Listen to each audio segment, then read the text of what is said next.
Wow!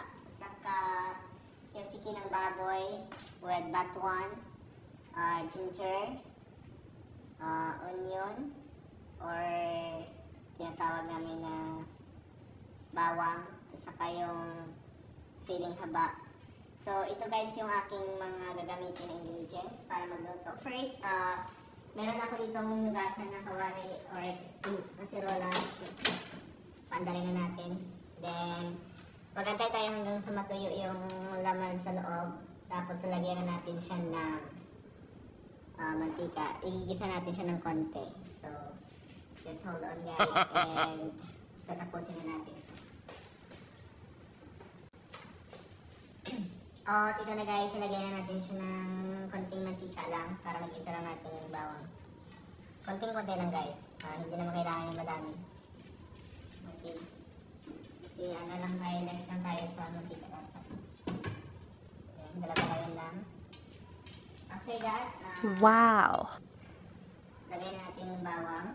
Igisa na natin siya. Ayan guys, ganito tayo naman. Igisa na siya lang sa medyo mag-golden brown ng konti. After that, ilalagay na natin yung ginger natin. Pag-igisa lang.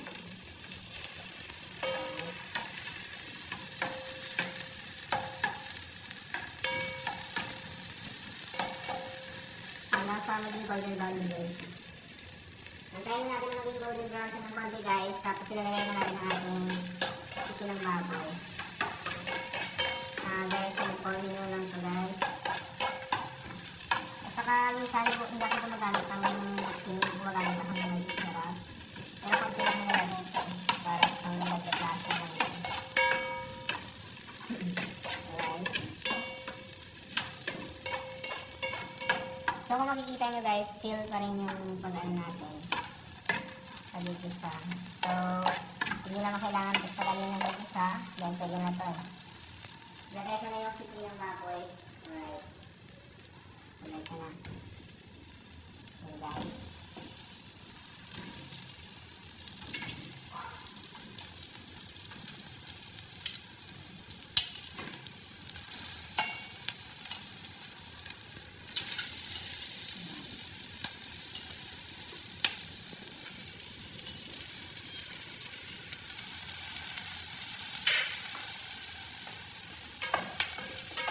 Bigyan na lang natin ang mga guys.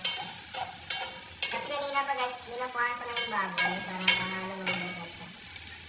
Para hindi na matagal yung magka-luto.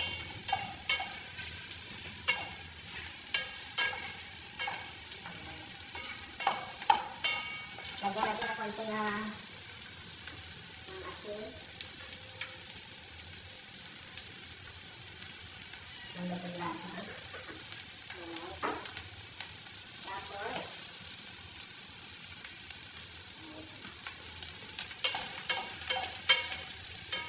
Kaya na guys, ilagay ko yung ginamit ko na pinakuluan ko kanina. Yan. Ito yung magsiserving sabaw niya. Yan. Sarap to guys. Antayin na natin na kumulo siya. Alright. Kung makikita nyo guys, ito guys sa loob guys, makikita nyo na nalagyan ko na siya ng tubig. Pwede nyo na ihalo guys yung yung papaasin, or ito yung tinatawag namin na batuan habang hindi pa siya kumukulo para mamaya lumambot na siya. Maglatong na yung lasa niya. Alright?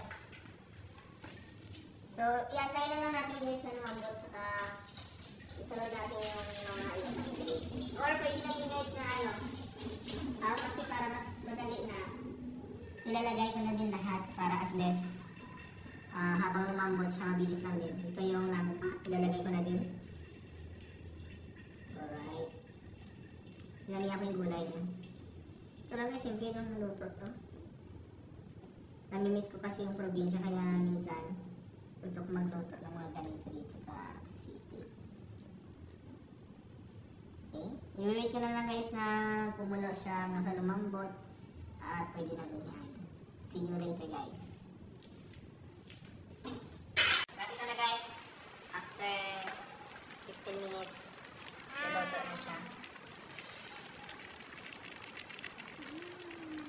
I will taste guys kung okay na.